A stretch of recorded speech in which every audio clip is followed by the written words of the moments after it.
one must certainly take into consideration the unorthodox theories of Nibiru's most reputable proponent, Zecharia Sitchin. According to Sitchin, we were created genetically by the Anunnaki from one of the primitive creatures on this planet as a worker, to mine gold for them, to serve them. The Anunnaki in number were 50 originally when they came here, and no more than 600 at any given point in their history in the beginning. They eventually interbred with mankind, created us, created the hybrids. Evolution did occur alongside this. We are a parallel people alongside any other beings that evolved here, and they did evolve. No one was wiped out. So evolution has its points. It has a lot of holes in it, but this sudden modern thinking man came about, in my strong belief, genetically created by an advanced civilization, not aliens, but intellectual beings just like us from somewhere else, by combining the genetic material involved on Earth with themselves.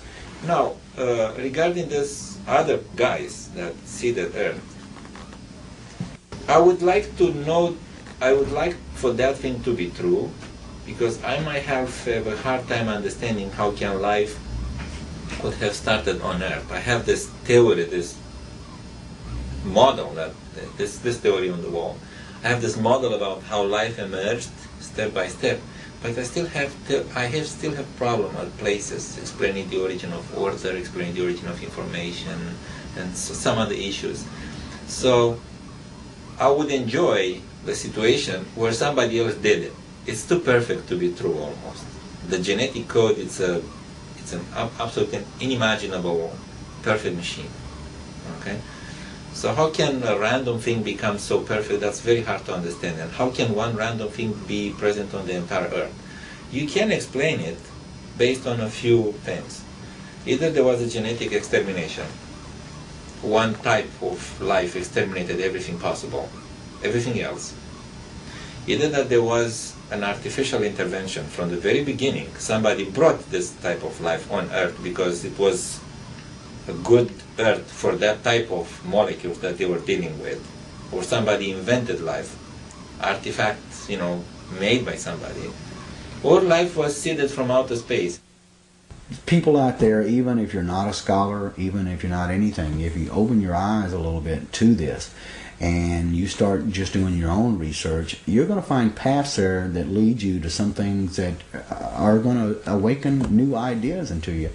And the next few years, I think we're going to see a watershed of information that is going to absolutely rewrite every book of history.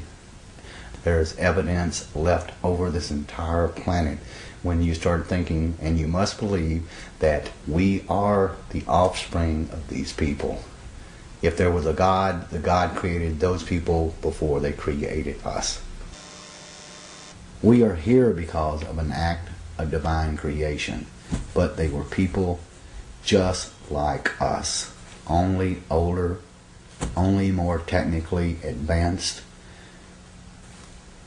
We need to rediscover that in ourselves, that we are a great civilization. We came from a great civilization. And I would tell anybody to look, open your eyes and look for it. Don't be blinded to something that's led to nothing but the slaughter of ourselves for thousands of years. And we still are at that point. We're still a warring society. When this documentary or others like it are put out there and enough people will see it, at least that will start a beacon somewhere that will start shining a little bit brighter.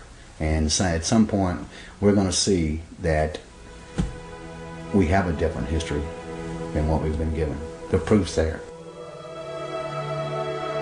Our true history may be indeed very different than what we've been taught through the ages. Whether this data has been withheld or our identities have just been forgotten, it is our responsibility now to rediscover who we are and where we're going.